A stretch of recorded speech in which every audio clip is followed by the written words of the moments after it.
Hoy vamos a hablar de dinero, pero en realidad vamos a tener en consideración algo más amplio y más importante, que es el sistema financiero. El sistema financiero es el mecanismo a través del cual el ahorro de las familias puede canalizarse hacia la inversión de las empresas. La gente puede prestar o pedir prestado porque sus ingresos no se acoplan al gasto, es decir, trabajan o agregan valor, reciben su salario o su ingreso y luego lo gastan. Hay entonces una diferencia temporal entre la percepción de los ingresos y que el gasto se hace efectivo.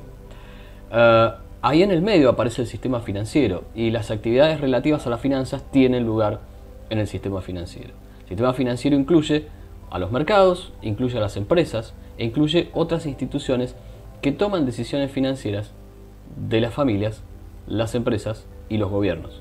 Decisiones por cuenta de estos agentes económicos. Ahora vamos a mostrar un gráfico en el cual se va a poder observar cómo funciona, simplificadamente, el sistema financiero.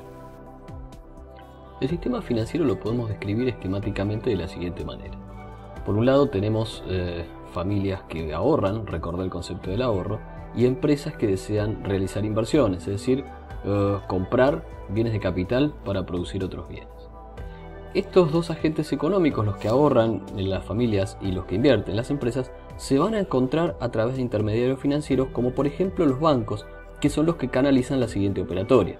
Las familias, por ejemplo, depositan la parte del salario que no utilizan en consumo en una cuenta bancaria. El intermediario financiero, que es el banco, lo que hace es permitirle a las empresas inversores, por ejemplo una pequeña empresa, obtener un préstamo para invertir, para comprar un horno de pizza, como dice el ejemplo de Samuels.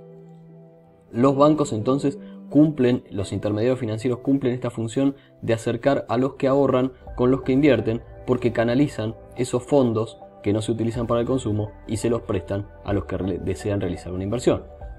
Pero hay otros canales por los cuales los que ahorran se pueden comunicar con los inversores, y esos canales están en los mercados financieros. Así, por ejemplo, una empresa puede emitir algo que se llama obligaciones negociables, que los vende en un mercado financiero, en la bolsa, o puede emitir directamente acciones para que algunas personas compren esas acciones y se conviertan de alguna manera en dueños de la empresa. Esto se hace a través de los mercados financieros a los que ahorran pueden acudir para comprar un bono de una empresa o acciones de una empresa, o también puede comprar bonos del gobierno, porque acá habría un tercer actor que es el gobierno, que viene a los mercados financieros para tomar dinero prestado para financiar el gasto público si es que los impuestos no le alcanzan. Por otra parte, hay otros canales de comunicación entre los mercados y los intermediarios financieros, ya que, por ejemplo, un banco comercial en el que vos pusiste tus depósitos, tus ahorros, podría constituir lo que se llama un fondo común de inversión, y con parte de esos fondos que tomó prestados a través de los depósitos, colocarlo en bonos del gobierno, en acciones de una empresa o en obligaciones negociables de una firma. Así, esquemáticamente, funciona el sistema financiero, que está constituido principalmente por el mercado de dinero. Hay una oferta y una demanda de dinero en efectivo.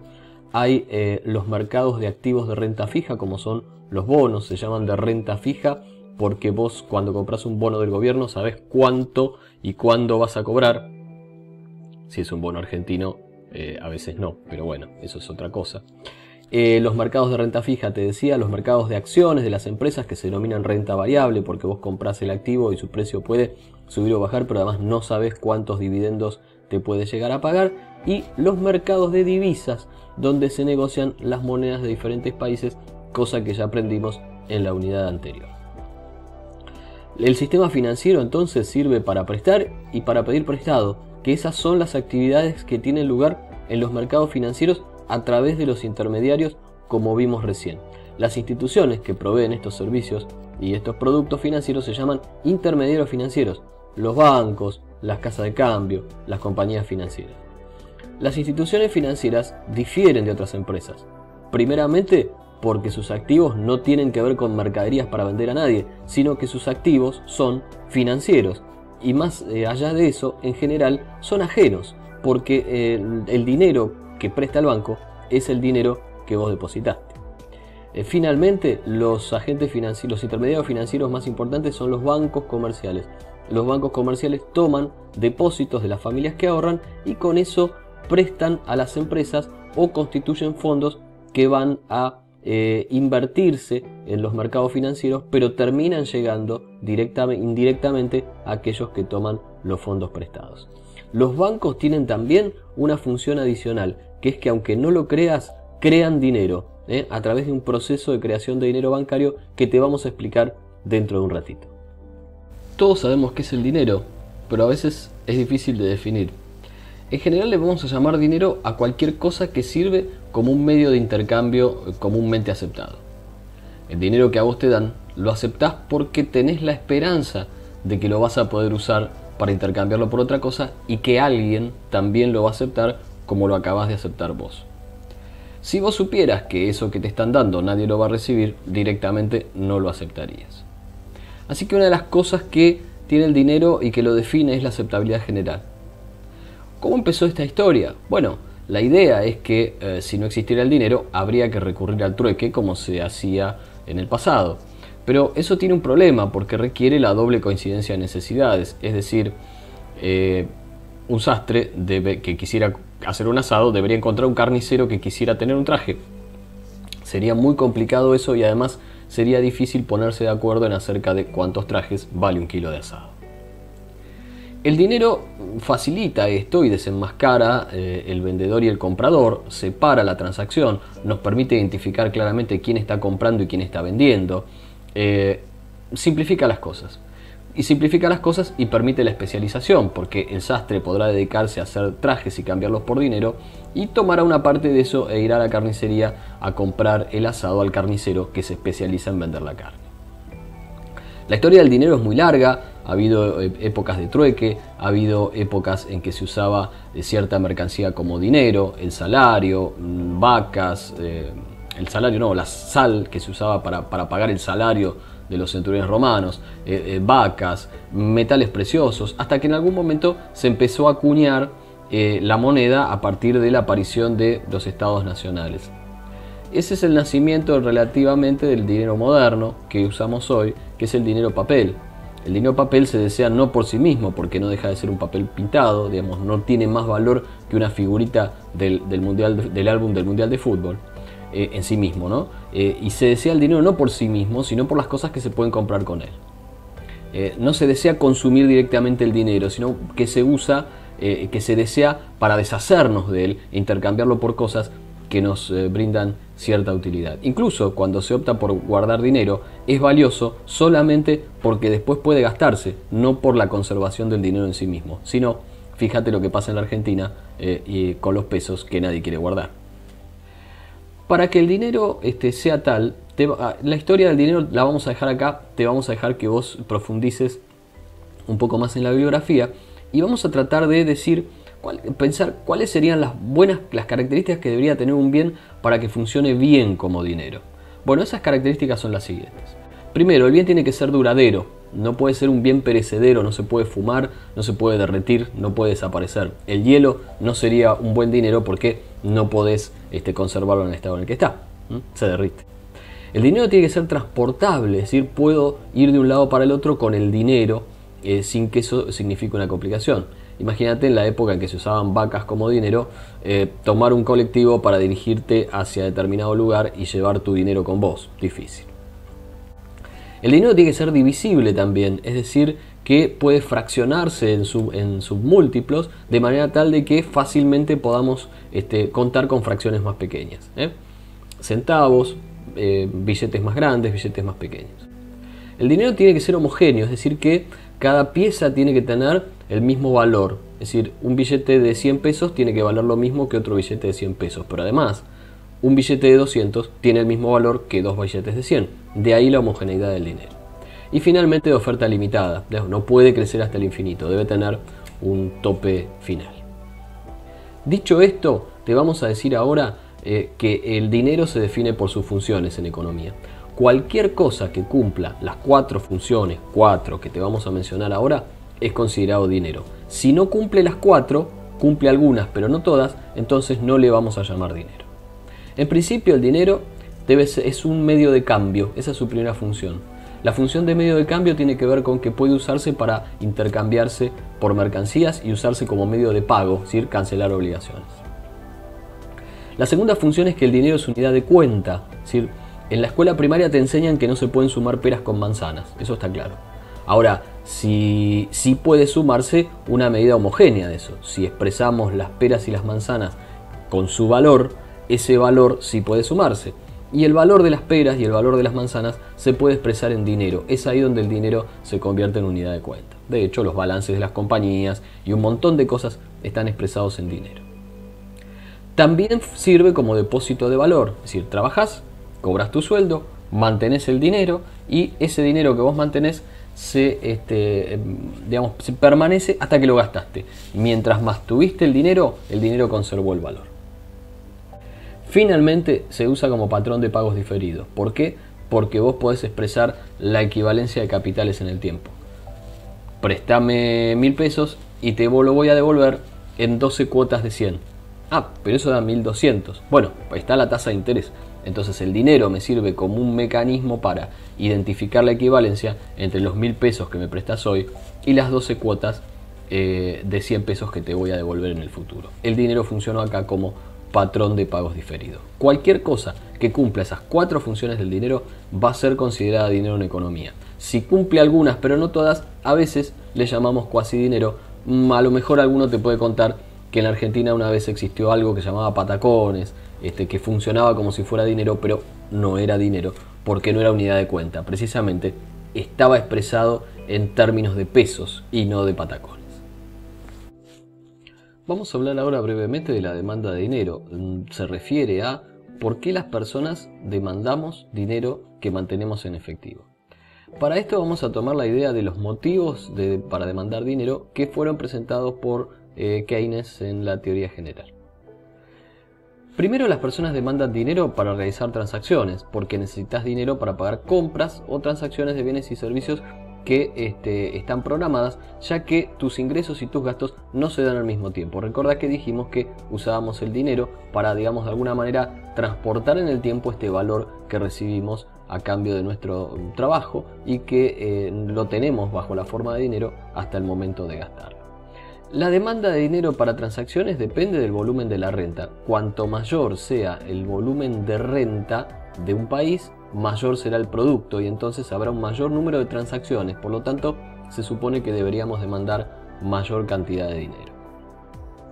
Luego tenemos la demanda por motivo precaución. La demanda por motivo precaución aparece porque la gente necesita dinero para afrontar pagos imprevistos y evitar los costos de la liquidez, es decir, evitar los costos que tendría que soportar si no tuviera dinero ante una necesidad imprevista. Por ejemplo, habitualmente venís a la facultad caminando, se largó a llover, tenés que tomarte un taxi, un colectivo y si no tenés dinero te vas a mojar. Esos serían los costos de la liquidez, vaya paradoja de ejemplo. También depende del volumen de la renta. Cuanto mayor sea el volumen de las transacciones en una economía, mayor es la demanda de dinero por motivo de precaución. Finalmente, la demanda de dinero por motivo de especulación tiene que ver con el costo de conservar el dinero en efectivo. Es decir, si vos te quedás con el dinero en efectivo, entonces estás perdiendo cierta rentabilidad que podrías tener si colocaras ese dinero en un depósito en el banco. Ese es el costo de mantener dinero por motivo de especulación. Y entonces, si la tasa de interés sube mucho, te vas a perder mucho de rentabilidad por mantener el dinero en efectivo. Claramente hay un incentivo para deshacerse del dinero en efectivo y tenerlo depositado generando interés. Si la tasa de interés bajara mucho, no te perderías tanto si lo tenés con vos y entonces es probable que no lo deposites en el banco, sino que lo tengas bajo la forma de dinero líquido. Este costo suele estar cerca de la tasa de interés de corto plazo y por lo tanto la demanda de dinero por motivo de especulación depende inversamente de la tasa de interés. Vamos a hablar ahora de la otra pata del mercado de dinero, que es el Banco Central, que es quien regula la oferta de dinero en una economía.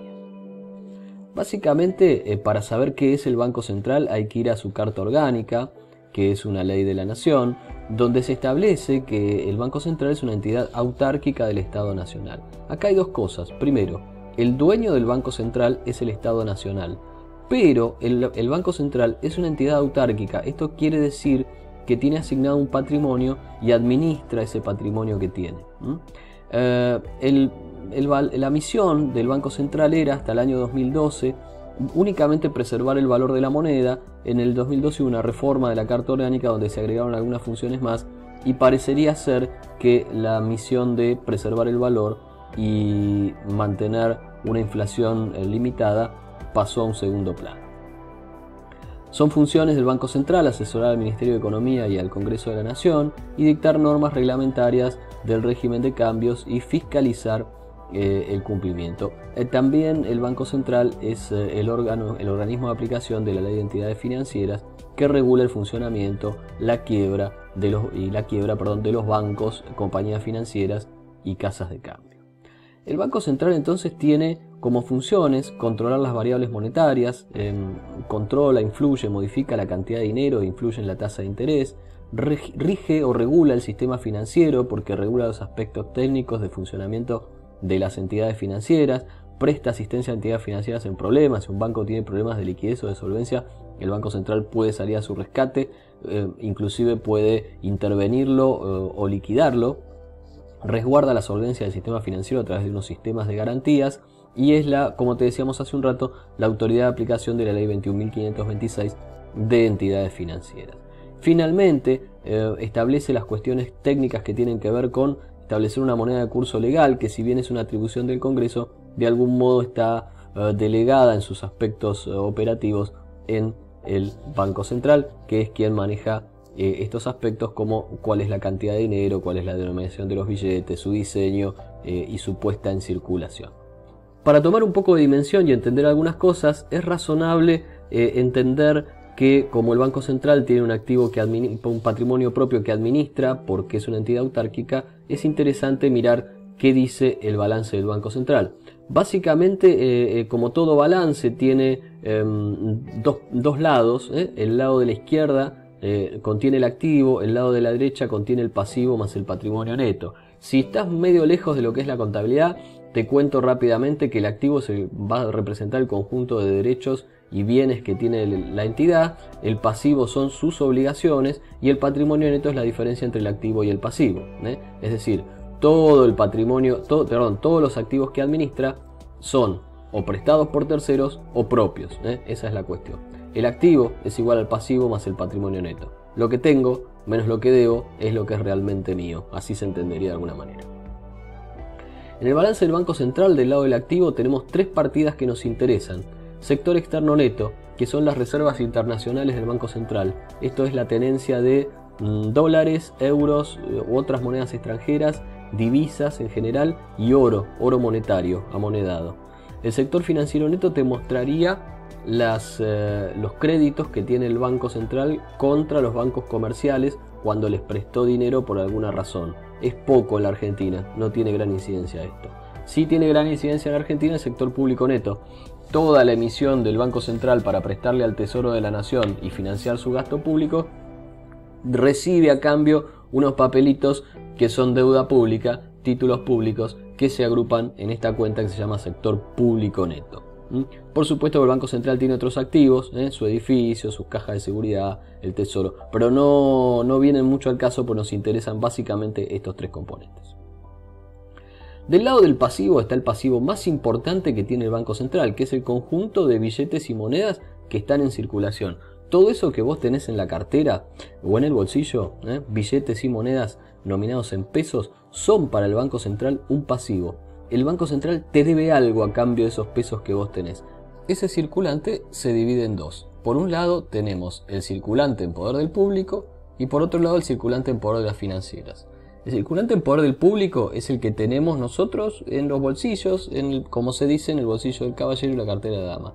El circulante en poder de las entidades financieras es el dinero que está en poder de los bancos, en las cajas, en los cajeros automáticos que todavía tienen los bancos comerciales, ¿sí? Una cosa el Banco Central, otra los bancos comerciales. ¿Qué son los bancos comerciales?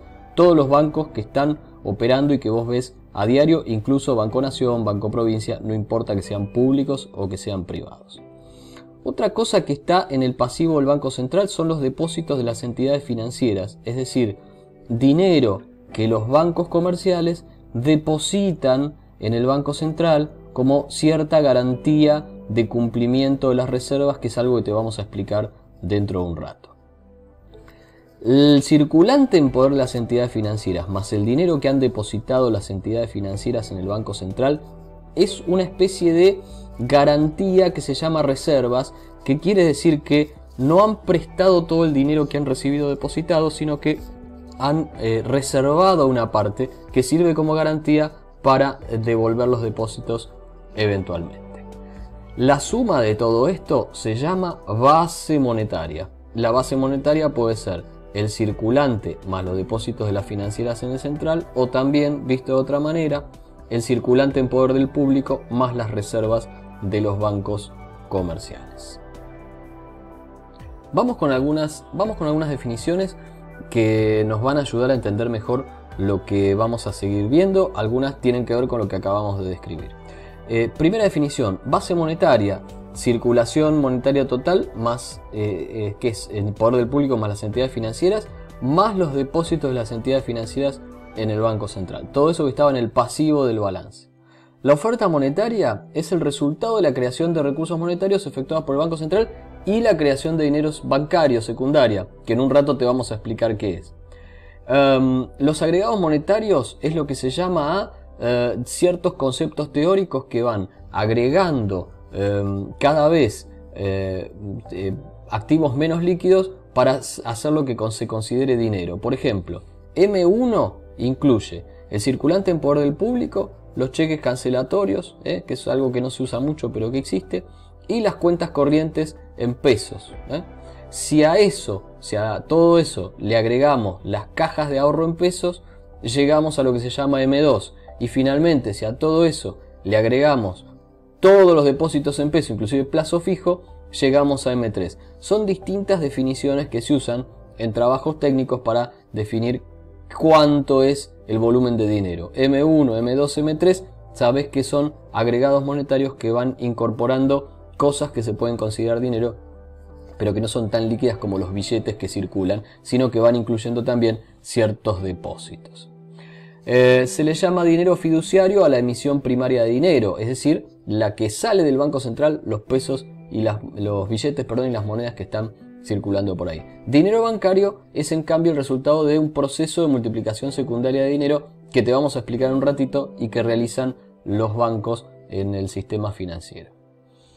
Como los bancos reciben depósitos de los particulares y efectúan préstamos, si prestaran todo el dinero que reciben como depósito, ¿qué pasaría cuando vos querés ir a retirar un dinero tuyo? No va a haber, porque lo va a tener el que lo recibió prestado. Entonces los bancos centrales, y la Argentina no es la excepción, establecen un sistema de encaje o efectivo mínimo que indica que los bancos tienen que guardar una porción de los depósitos captados para hacer frente a eventuales retiros de los ahorristas y no pasar un momento feo cuando vayan a retirarlo. Si vos recordás, alguien te puede haber contado o vos lo podés haber vivido, en el año 2001, en realidad el 2002, fines del 2001, principio del 2002, apareció lo que se denominó corralito. No se podían retirar depósitos de los bancos. Bueno, esto es porque el Banco Central no podía emitir para devolver y porque gran parte de los depósitos que habían recibido los bancos se habían prestado a otras personas o empresas. Como hubo temor y una corrida bancaria, todos los argentinos quisieron ir al banco a retirar su dinero y la verdad no alcanzaba para todos. ¿Por qué no alcanzaba para todos? Porque gran parte de eso estaba prestado, como ocurre en cualquier parte del mundo, y si vamos todos juntos a buscar nuestro dinero en Argentina, en Estados Unidos o en cualquier lugar, el dinero no va a estar. Si no se puede recurrir al Banco Central para que imprima, devuelva y luego se ajuste todo, entonces tenemos que regular la cantidad que se puede retirar, y eso fue la aparición del corralito. Bueno, la reserva legal que surge del encaje es igual a los depósitos que los bancos recibieron de los particulares multiplicada por esa tasa de encaje. Eso te da las reservas, y esas reservas tienen que mantenerlas los bancos, una parte en efectivo y una parte depositada en el Banco Central. Recordá estas partidas que estaban en el balance, rebobinás un poquitito y las podés volver a ver. También los bancos, por supuesto, pueden hacer reservas técnicas opcionales más allá de las legales impuestas obligatoriamente por el Banco Central, si es que quieren estar un poco más protegidos contra eventuales retiros de fondos. Se le llama capacidad prestable a la diferencia entre los depósitos que los bancos comerciales captaron y las reservas que tienen que constituir obligatoriamente. Es decir, los depósitos que recibieron menos la parte que tienen que guardar porque obligatoriamente el Banco Central lo establece, es lo que pueden prestar y es lo que se denomina capacidad prestable. Luego, algo común que se denomina, que está todos los días en los diarios, es hablar de tasa activa y tasa pasiva. La tasa activa es la tasa de interés que el banco comercial cobra por los préstamos que otorga y la tasa pasiva es la que paga por los depósitos que toma. Como te darás cuenta, el negocio del banco es tomar depósitos a una tasa inferior y prestarlos a una tasa superior y quedarse con la diferencia entre la tasa activa y la pasiva, que comúnmente se denomina spread. Una de las cosas de las que hablamos tangencialmente hasta ahora fue de la creación de dinero bancaria y te vamos a explicar con un ejemplo chiquitito cómo funciona. Vamos a suponer que este es el balance de un banco comercial, un banco cualquiera, ponele el nombre que quieras, digamos que es el Banco Nación para no hacer publicidad a bancos privados. Vamos a suponer que hay un señor A en el sistema económico que tiene un billete de 100 pesos. 100 pesos. No importa dónde lo sacó, los tiene. Este billete de 100 pesos hubo un momento en que salió del Banco Central. El Banco Central mandó a imprimir un billete, lo puso en circulación y ahí están los 100 pesos que tiene el señor en el bolsillo. El señor decide depositarlos en un banco comercial. Va al Banco de la Nación y ahora el Banco de la Nación se queda con su billete. Cuando vas al balance del Banco Nación tiene el banco 100 pesos en efectivo y le debe al señor A 100 pesos. La cuenta que el señor A tiene en el Banco Nación vale 100 pesos. El señor A piensa en su mente que tiene un activo, de hecho lo tiene porque tiene un derecho a ir al Banco Nación a buscar 100 pesos y el Banco Nación le debe 100 pesos al señor A. ¿Qué hace el Banco Nación con esto? Supongamos que se los presta al señor B. Ahora ya no tiene más 100 pesos, sino que los 100 pesos se los llevó el señor B. El señor B ahora tiene en su bolsillo 100 pesos y el Banco Nación tiene un derecho a cobrarle a B 100 pesos. ¿Cuánto dinero tenemos entonces en la economía? Bueno, el señor B tiene en efectivo 100 pesos que acaba de pedirle prestado al Banco Nación, correcto. ¿Y el señor A? Y el señor A tiene 100 pesos depositados en una cuenta. ¿Cuánto dinero hay en la economía? Bueno, M1 te diría que hay 200. ¿Pero cómo hay 200 si solamente hay un billete de 100? Bueno, precisamente el Banco Comercial, el Banco de la Nación Argentina, acaba de crear 100 pesos por el mero hecho de prestárselos a B y haberlos captado del señor A. Los bancos comerciales crean dinero. Esto es el proceso de creación de dinero bancario. Te darás cuenta que si esto fuera libre y abierto, haría falta que el banco comercial prestara la suficiente cantidad de veces el mismo billete de 100 pesos como para que la cantidad de dinero llegara hasta el infinito. El problema es que aún en estas condiciones donde solo prestó una vez, ¿qué pasa si el señor A va al Banco Nación a buscar su depósito de 100? El banco no va a tener. ¿Por qué no va a tener? Porque se los acaba de prestar a B. Hasta que B no devuelva el depósito, A no podrá recuperar, hasta que B no devuelva el préstamo, perdón, A no podrá recuperar su depósito de 100. Por eso, cuando existe la banca central, lo que se hace es limitar esta capacidad de los bancos de prestar, poniéndole como requisito mantener una determinada cantidad en efectivo, que es una proporción de los depósitos que el banco comercial ha recibido. Los banqueros prudentes, que no quieren quebrar y que no quieren quedar mal con sus clientes que han depositado, mantendrían a mano algunas reservas, ¿no? Manteniendo una fracción de sus depósitos en efectivo para cuando los depositantes vinieran a buscar. Pero más allá de esto, el Banco Central le exige a los bancos comerciales que mantengan una cierta fracción de depósitos que recibieron como reservas, y ese porcentaje se llama encaje o reserva mínima legal, que ya hemos analizado previamente. Entonces, en función de esto, vamos a definir que existe una relación entre la cantidad de dinero y la base monetaria. Recordá que la base monetaria era el circulante en poder del público más las reservas de los bancos comerciales. Entonces, esta base monetaria se puede relacionar, como te dije, la base monetaria de dinero de alta potencia es la suma del circulante en poder del público más las reservas de los bancos comerciales que provienen de una determinada cantidad de depósitos. La cantidad total de dinero, el efectivo más los depósitos, es más grande que la base monetaria, que el dinero que emitió el Banco Central. ¿Por qué? Porque en el medio está el proceso de creación de dinero bancario, ¿sí? Entonces, todo esto que está acá es creación de dinero bancario. La relación que existe entre la oferta de dinero y la base monetaria se llama multiplicador monetario, porque cada peso emitido por el Banco Central se convierte en muchos más pesos en la economía.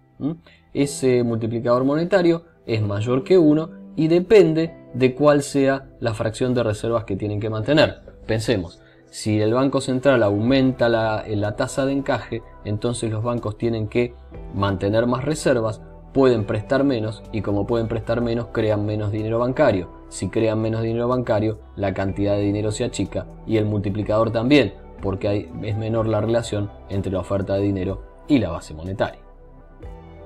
Volvamos a recordar el balance del Banco Central brevemente. Recordá en el activo, reservas internacionales, oro y divisas, sector financiero neto, préstamos a los bancos comerciales, sector público neto, préstamos al gobierno. Y del lado del pasivo, el circulante o la circulación monetaria, que tenía dos variantes, en el bolsillo de los particulares, en las cajas de los bancos, y los depósitos que las entidades financieras hacían en el Banco Central, que le llamábamos, junto con el circulante en poder de las financieras, reservas. Recordá que esta R de reservas era la tasa de encaje por los depósitos de los particulares en los bancos. La suma de todos estos pasivos monetarios del Banco Central se denomina base monetaria.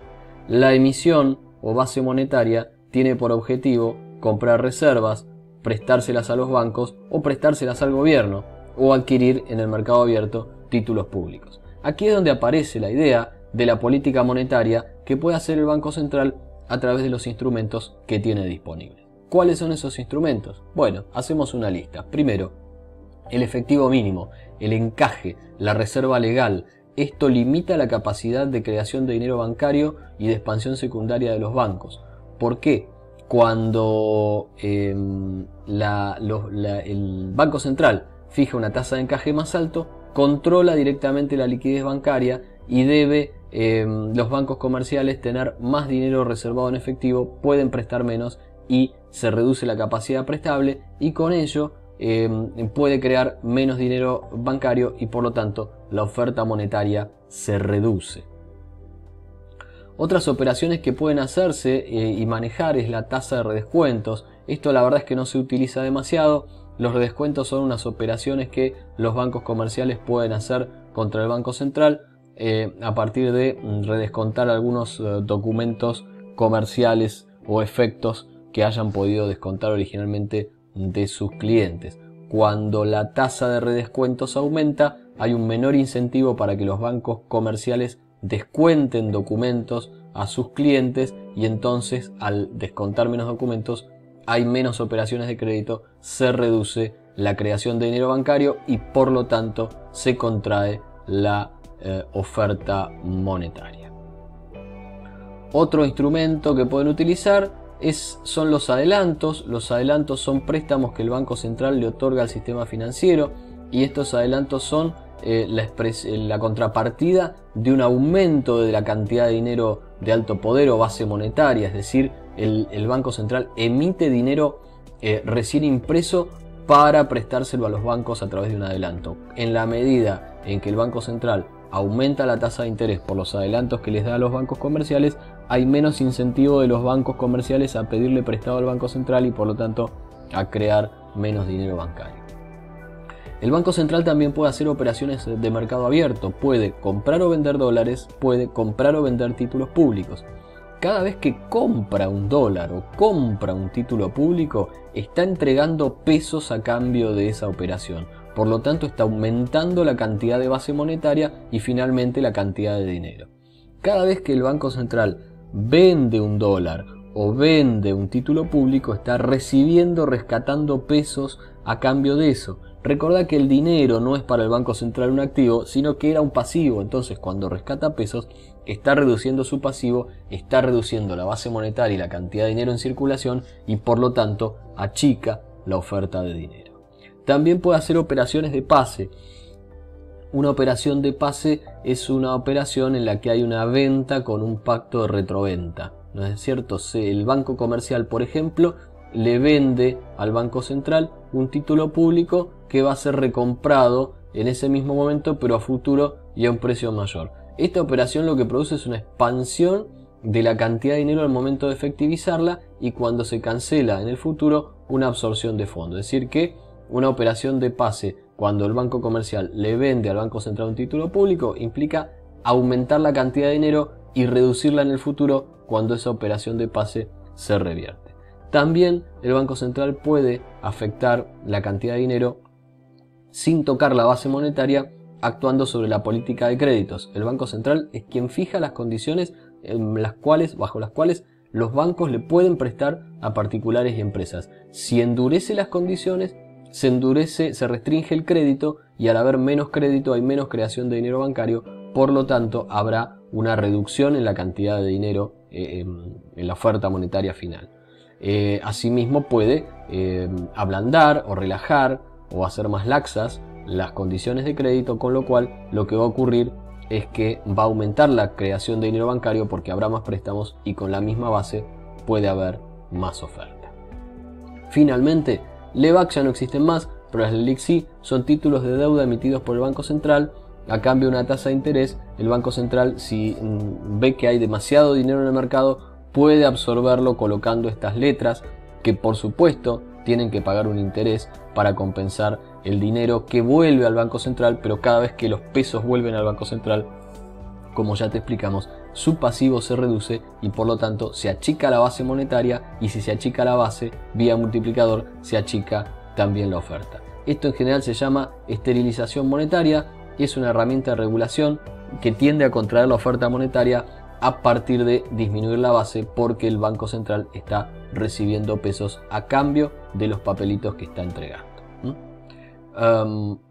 Finalmente vamos a mostrarte cómo queda el equilibrio en el mercado monetario y decirte que dada la demanda de dinero puede dibujarse así como una curva dependiente negativa. Acá lo que estamos poniendo es la cantidad de dinero en términos reales, es decir, sacando del medio el efecto de la inflación, y acá estamos poniendo la tasa de interés. Recordá que dijimos que la demanda de dinero dependía del nivel de producto del país. Si hay más actividad, esta curva estará más afuera. Si hay menos actividad, esta curva se contraerá. También depende mucho en países como la Argentina, de la confianza que vos tengas en la moneda local. Hay momentos en los que las personas en Argentina huyen de los pesos y esta curva se contrae fuertemente para allá y nos vamos a parar a los dólares y ahí se arma un lío bárbaro. Pero tiene pendiente negativa. ¿Por qué tiene pendiente negativa? Recordá que hablamos del motivo especulación para demandar dinero y que si la tasa de interés bajaba, entonces el costo de oportunidad de mantener efectivo era menor y por lo tanto las personas decidían tener más dinero en efectivo.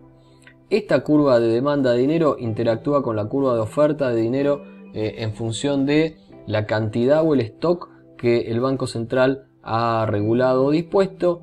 Esta curva de oferta de dinero interactuando con la demanda de dinero nos da como resultado una tasa de interés, por ejemplo, de equilibrio I sub 0. ¿Qué pasa con la política monetaria? Bueno, si hubiera una contracción monetaria, el Banco Central reduce la cantidad de dinero, lo que vamos a observar es que la tasa de interés ya no va a quedar donde estaba, sino que va a aumentar hasta I estrella.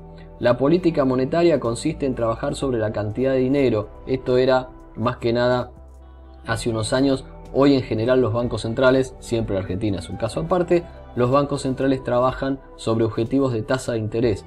Entonces no aumentan o disminuyen la cantidad de dinero, sino que lo que hacen es incidir en la tasa de interés y entonces la cantidad de dinero pasa a ser una variable que está no determinada ya por el Banco Central, sino que está determinada por la interacción de los mercados. Ten en cuenta que en un mercado o regulás la cantidad o regulás el precio. Las dos cosas no se pueden. Hoy por hoy, en general y en los países del mundo, la política de los bancos centrales está orientada a trabajar sobre objetivos de tasa de interés, porque eso implica trabajar también sobre objetivos de inflación y de producción a través de la política monetaria, que es lo que más se utiliza actualmente en los países avanzados.